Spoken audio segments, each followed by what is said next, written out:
And I said that, I'm going to close on this. There's so much more I want to say, but the Lord don't want me to say it. So I'm going to hush in just a second.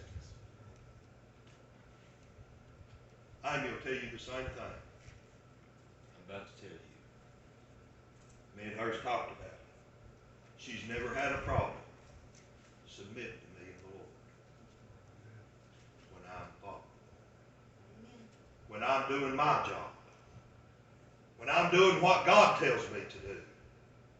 These other things. I'm the spiritual leader of my home. I'm the spiritual leader in this church when it comes down to that. So, in saying that, if I get up here tonight and I preach to you that it's wrong to commit adultery, you don't have no problem submitting to that. Because you know I'm telling you the right thing. You know that I'm not living in that lifestyle.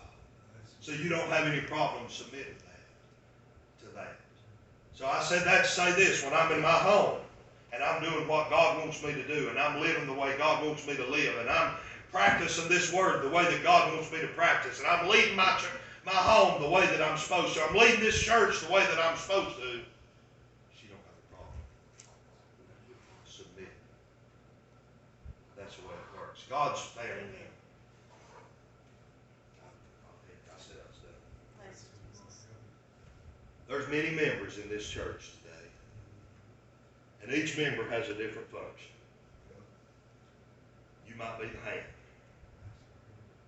You might be the voice. You might be the foot, the leg. You might be the head. I don't know. But I know that without the head, the foot ain't going to work. Without the hands, the foot's pretty useless. It all works together. And I used this for an illustration a few months ago. When I broke my foot, it affected every part of my body. Well, I broke my right foot, but it affected my left arm just as much as it did my right foot. And I'm still paying the price in my left shoulder because of that. You say, how's that work, preacher? Because I couldn't use this and I was putting strain on another part of my body. So when you're not doing what you're supposed to be doing, then it's putting a strain on somebody else. Amen.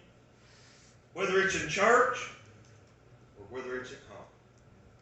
So let's all today, as we start and we get closer and closer to this revival, let's pledge to ourselves an oath to God that we're going to get to that point. We're going to set our homes in order.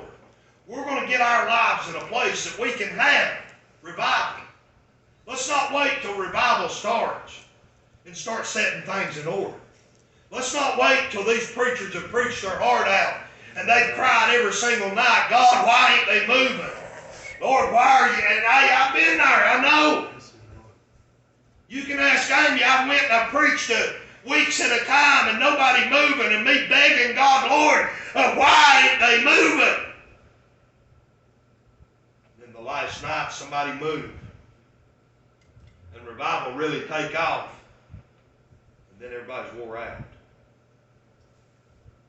Don't wait. Let's start this morning moving to where God wants us to be. I can stand before you today and I'll say to the church, and I'll say to my wife that I'm going to do my very best in our home and in this church to be the leader that God has called me to be. And I'm going to move to His Word. And I'm going to welcome His Spirit in my home and in my life and in this church to move me closer to Him. We're an exceeding great army right here.